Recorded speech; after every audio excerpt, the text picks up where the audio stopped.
For today's video, we have gotten our hands on the all-new 2019 Mercedes-Benz CLS. This is the third generation of the Mercedes-Benz so-called four-door coupe, and really the model that started the whole four-door coupe styling in terms of the overall worldwide trend.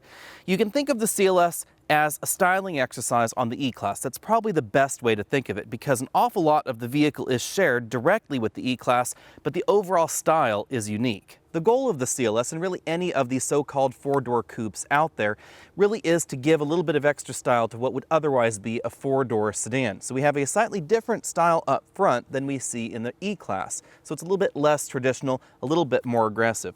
We have full LED headlamps. These are multi-beam LEDs in the US as well as in Europe, but in Europe they're functioning a little bit differently because of American laws. We have a distinctive daytime running lamp strip in there, but it is different than some of the other Mercedes-Benz products. We have this large chrome bar here, sort of looking like a propeller up front, and then the grille features these individual little chromed elements, which I do find quite attractive. The CLS may be priced between the E-Class and the S-Class, but in terms of overall size, this is very solidly an E-Class and E-Class competitor kind of vehicle. This is 196.4 inches long, making it about 1 inch longer than the outgoing version, but still again solidly in the E-Class 5 Series Jaguar XF category. The area where we find the most pronounced difference between the CLS and the E-Class is right back here, because we get this roof line that swoops down like you'd find in a coupe, hence the name four-door coupe, although I think that's a little bit silly because we have too many doors in order for this to really be a coupe. We also have doors without sills around the window, and that does seem to be one of those hallmarks that if suddenly you remove the sills but you keep the four doors, all of a sudden we can call it a coupe. Whatever you want to call it, this is more expensive than an E-Class, but you get this sexy side profile. That's what you're paying the extra for. Instead of the restrained styling that we see in the E-Class, we get something that's a little bit more aggressive back here in the CLS. We have red turn signals, although these are full LEDs, and then we have LED backup lights right here in that small section. Mercedes hides the trunk release right there in the Mercedes logo, and from this angle you can probably see the one big change between the CLS in North America and the CLS in Europe, and that is this large plastic insert right there where you would normally have the European wider format license plate. North American bumper regulations are a little bit different than bumper regulations in Europe.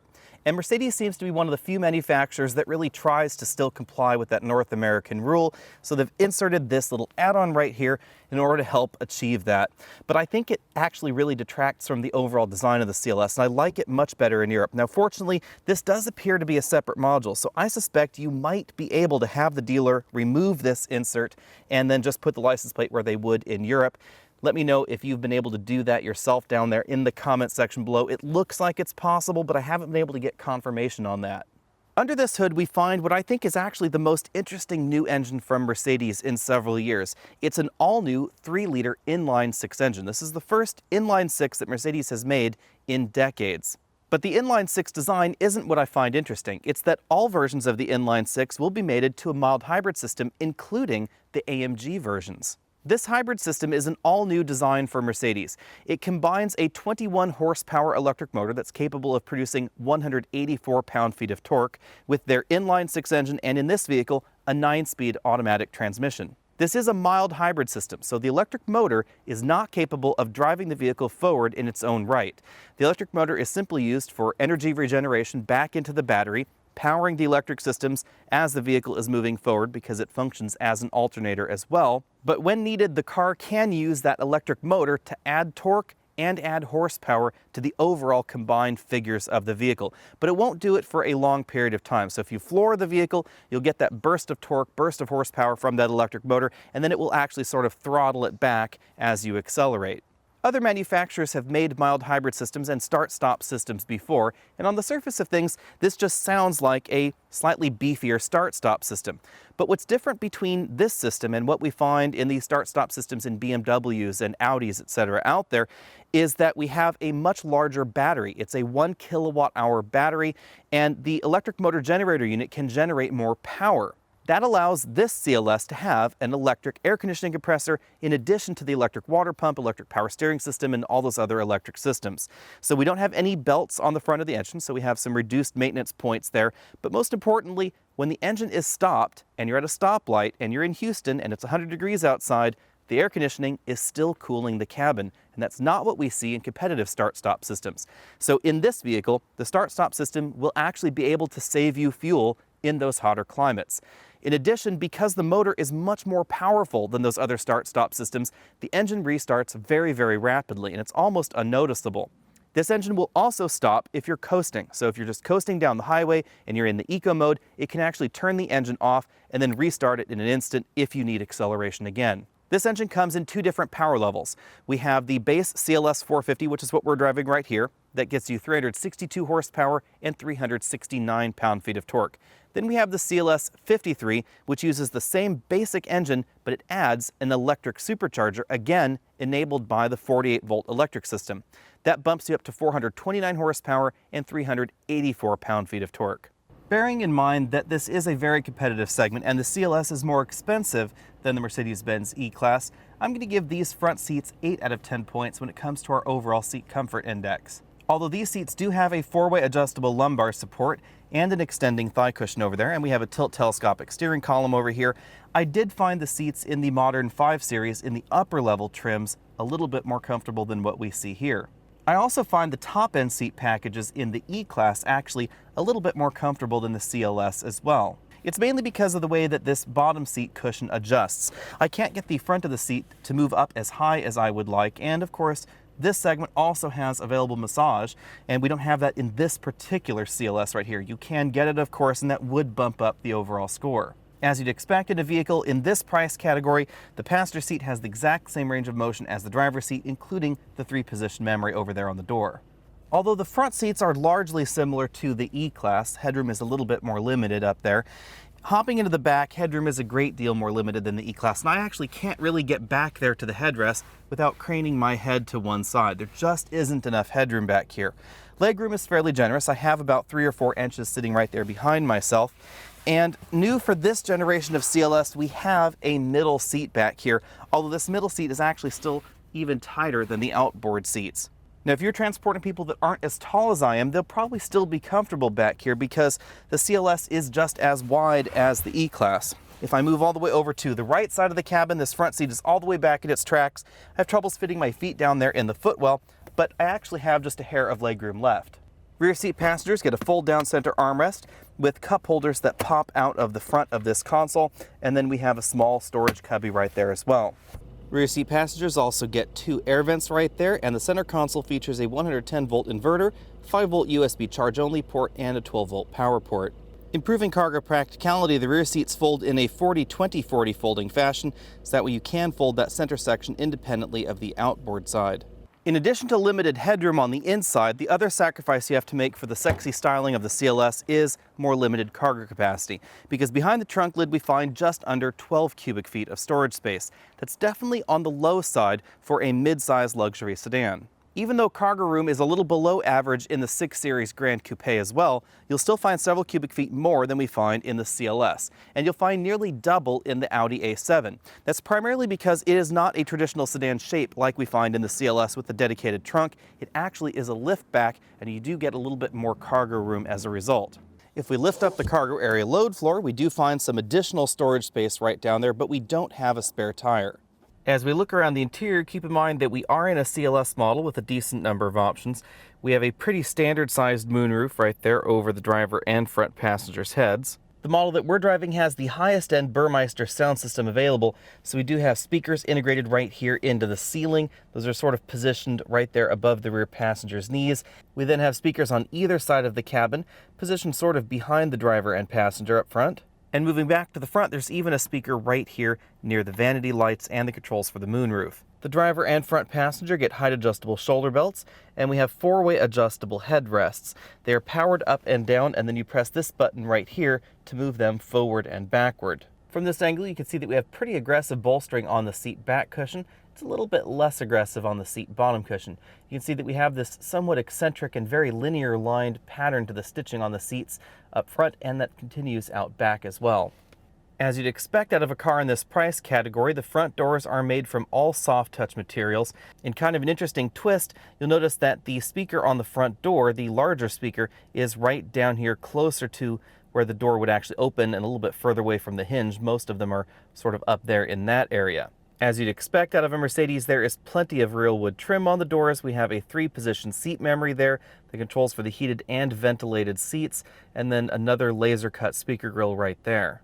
Taking a quick pan across the interior before we start taking a look at the details, you'll notice that the overall design is very much the same as the Mercedes-Benz E-Class, and actually somewhat similar to the Mercedes-Benz S-Class in a way. Mercedes tells us that the air vents in the dashboard are inspired by jet engine turbine designs. We have a soft touch stitched upper section of the dashboard and then a lot of real wood trim going on below that.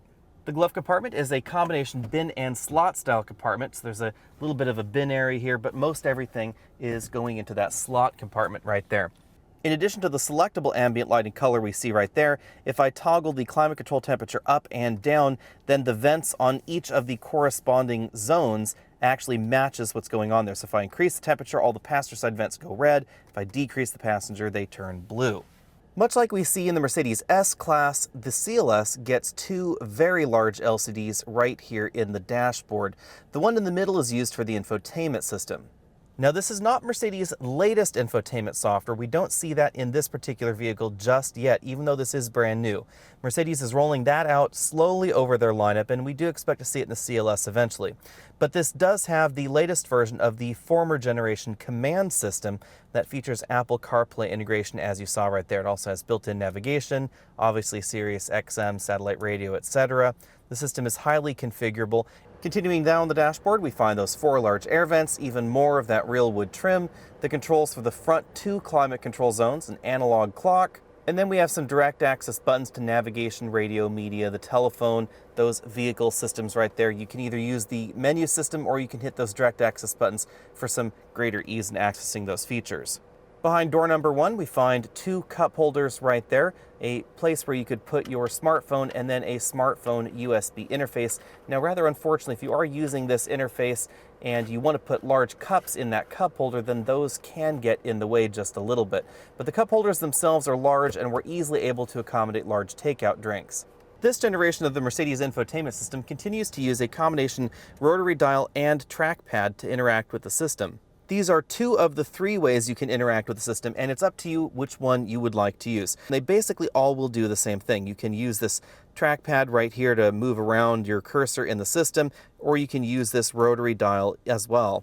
We have a track forward button right there, a back button, and a home button. There's also a duplicate home button and back button right there if you're using the knob.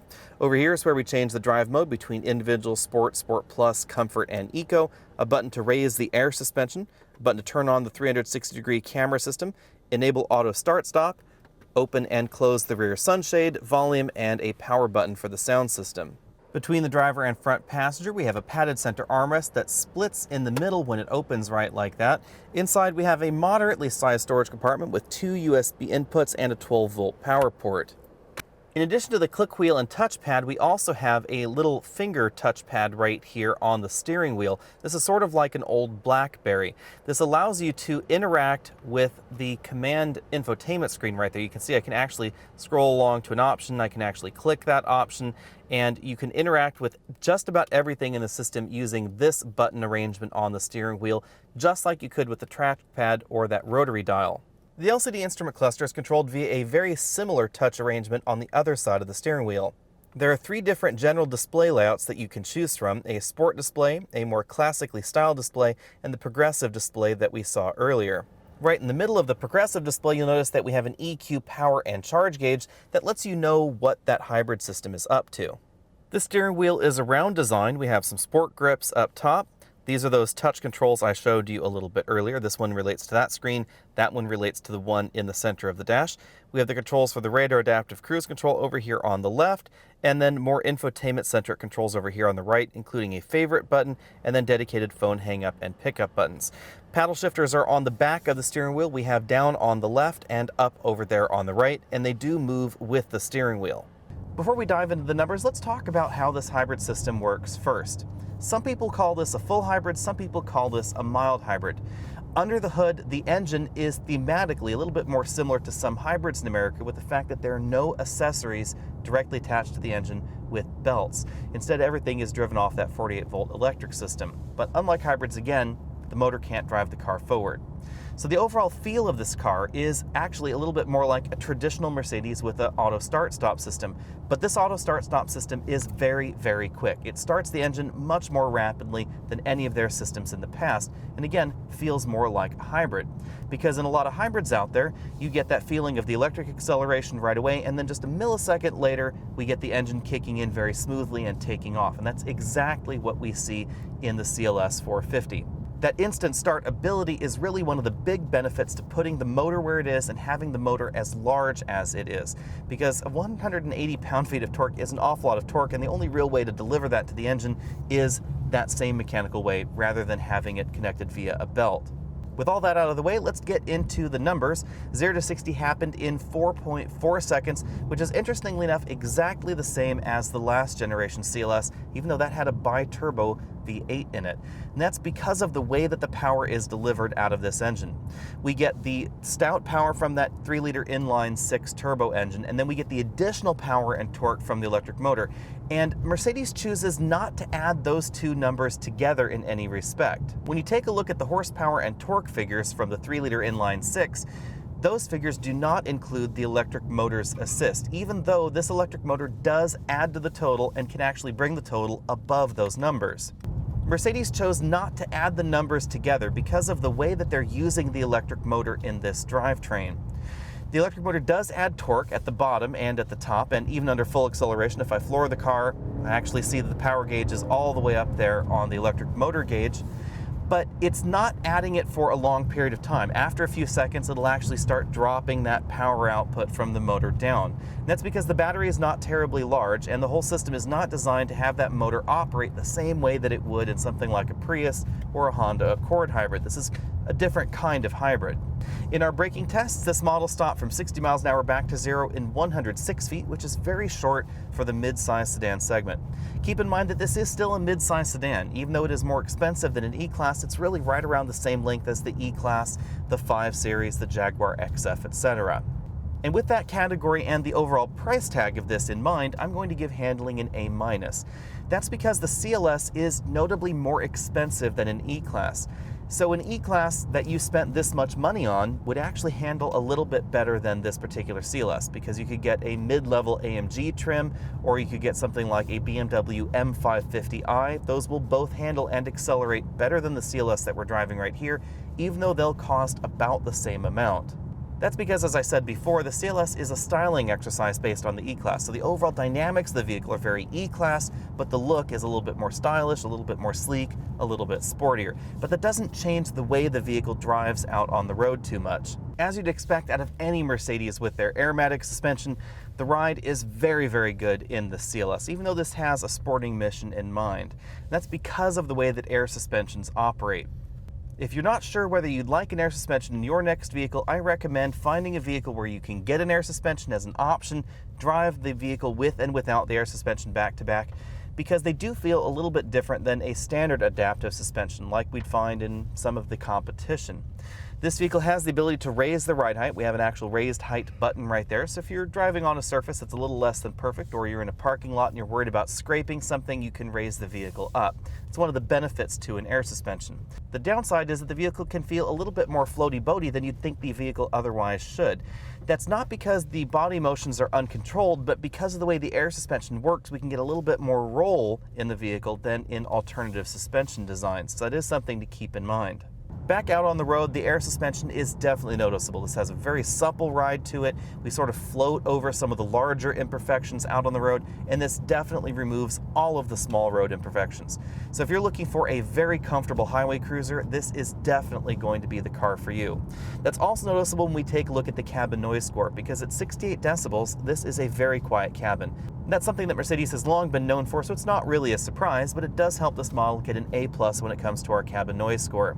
I'm also going to give this an A+ when it comes to our overall fuel economy score, because fuel economy has been excellent for a vehicle like this. Keep in mind, we are in a vehicle that has excellent performance figures, 4.4 seconds, 0 to 60, stops in 106 feet back from 60, and handles impeccably, Also keep in mind that this vehicle has a mechanical all-wheel drive system, and we've had no problem getting the stated EPA fuel economy numbers out of this car. What's perhaps more surprising than that is if you're driving a lot in the city and you're doing a lot of stop-and-go driving, fuel economy gets even better. We've actually been averaging about 23 miles per gallon when driving this around town, and that's a very, very good fuel economy number for a vehicle this size with this kind of power in it.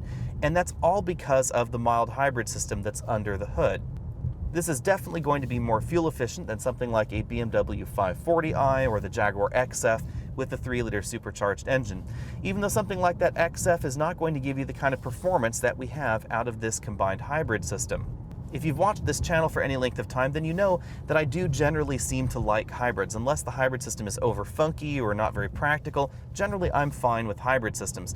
And keeping that in mind, I would say that this hybrid system in this Mercedes is one of the most interesting engine designs and hybrid systems that I've seen in a while, because Mercedes is giving us exactly what they promised, a no-compromises hybrid system.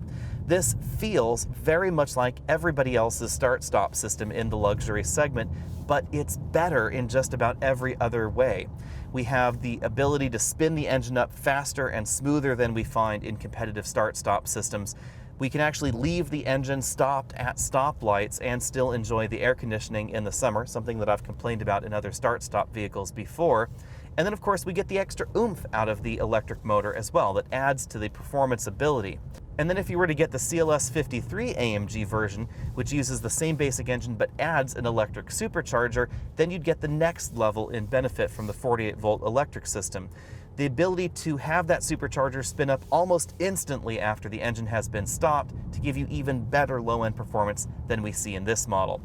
That engine acts very much like the supercharged turbocharged engine that we see in modern Volvos, only the start-stop is going to be smoother and the supercharger effect down there at the bottom is going to be a little bit more immediate than even that mechanical supercharger in that Volvo engine. As we saw with the previous generation of the CLS, you definitely have to pay extra for the extra style going on, even though the basics of the vehicle are very, very similar. The CLS starts at $69,200 for the 450 model. We do get a reasonable amount of standard equipment. One of the really nice touches is that the large command screen that we saw in the middle of the dash, that 12.3-inch screen with Apple CarPlay and Android Auto integration, that is standard on all models. Unfortunately, the 12.3-inch screen that was to the left of it, right behind the steering wheel, that is actually optional, so you do have to pay extra if you want to get that one. And of course, if you want the first AMG model, there are likely more to come, that would be $79,900 for the CLS 53 AMG. For 2019, you'll also find these same two engines under the hood of the E, so there'll be an E450 and an E53 AMG. Quite logically, our first competitor has to be Mercedes' own E-Class. And I have to say that if I were shopping between these two vehicles, I would probably buy the E. The two big reasons for that for me would be you can get better performance for a similar dollar figure in the E. So for instance, if you wanted the E53 AMG, that would be about the same price as a comparably equipped CLS 450, so you get more oomph in the E. We also get more rear seat room, and I think I like the overall classic styling in the E-Class a little bit more than what we see in the CLS. The styling really is a personal preference here, however. The big thing is that the E-Class can comfortably seat 4 adults, and that is a little bit tricky in the CLS. And 5 adults theoretically could fit in the CLS because the rear bench is wide enough, but the headroom is so limited it would be a little on the tricky side. In terms of overall driving dynamics, some have argued that the CLS handles a little bit better than an E. To be perfectly honest, you would be hard-pressed to tell the difference out on the road. They both handle well, they drive very, very much like one another. The feature set, feature functionality, etc. is very similar between the two vehicles, and overall performance is also very, very similar. The question is, do you want the extra style in the CLS? Do you like that particular silhouette? And are you willing to pay the extra cash for it? And for me, I would probably just buy the E-Class. Next up, we have the BMW 6 Series Grand Coupe, which for 2019 starts at $81,500. Now, the important thing to remember about the Grand Coupe is that it appears to be at the end of its road. BMW has essentially replaced the 6 Series with the new 8 Series, so there's no longer a 6 Series Coupe. Now it is called the 8 Series Coupe. So we fully expect that when the Grand Coupe version of that vehicle comes out, it's not going to be called a 6 Grand Coupe, it's it's probably going to be called an 8 Series Grand Coupe. And that sort of makes sense because the 6 Series has always been a little bit different and a little bit more expensive than the A7 or the CLS. The CLS borrows definitely very heavily from the E-Class. The A7 definitely borrows very heavily from the A6. But the 6 Series Grand Coupe borrowed from the BMW 6 Series Coupe, which didn't actually share an interior with the 5 Series. Personally, I've always liked the styling of the 6 Series Grand Coupe a little bit more than the CLS. However, in its current version, the CLS is newer, it's fresher, and I think more luxurious on the inside than the current 6 Series Grand Coupe. So it is about time, and it makes sense that BMW is replacing it for 2020. With that out of the way, let's move on to the Audi A7, the other interesting alternative in this segment, because the A7 is a liftback, not a sedan like the CLS and the 6 Series Grand Coupe. As a result of its overall design, the A7 is more practical. We get a much bigger cargo area in the back, and if you wanted to put big things like a barbecue or a flat screen TV more easily in your luxury vehicle, the A7 is going to be far, far more practical. In fact, it's about as practical as many compact luxury crossovers. So if you're debating between a sedan or an expensive luxury crossover, you could get something in the middle like the Audi A7 that really does try to be right there in the middle between these two vehicle types. Now on the downside, the A7 is slower 0 to 60. It is a little bit less expensive, but the difference is not huge. It's about $1,200, but the performance difference is going to be noticeable in that base model. If you move on up to the S7 matches the GLC 53 in terms of overall performance, but the price tag gets a little bit closer in that particular model. The one big thing to remember about the A7 is the overall driving dynamic difference. The A7 is more front heavy than the CLS. The CLS is definitely going to be the better handling option here, both in terms of overall handling ability when comparably equipped, but most importantly, overall handling feel.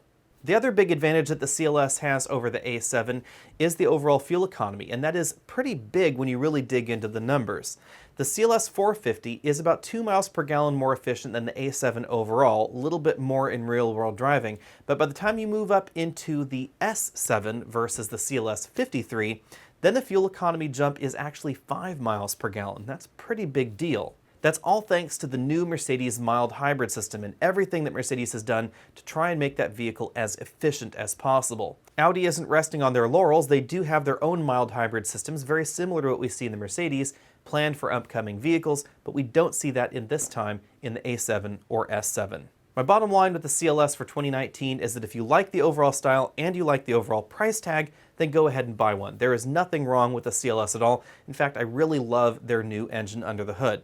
For the rest of us, however, I would say go buy the Mercedes-Benz E450 instead. I think it's just a better overall vehicle, and it's a little bit less expensive as well. I really like the current generation E-Class in this category. Hopefully we will have a full review on one. I haven't been able to video one. I have driven it enough, however, to definitely say that that would be my pick among the cars that we've talked about in this video. Thanks for taking the time to check this out. Click that subscribe button if you haven't already done so. Let me know down there in the comment section below what you would do if you were shopping in this segment. Click on those related videos on your screen. Click up there to the top of your screen if you want to support this channel. That'll take you over to patreon.com where you can make a monthly pledge, and I will see you next week.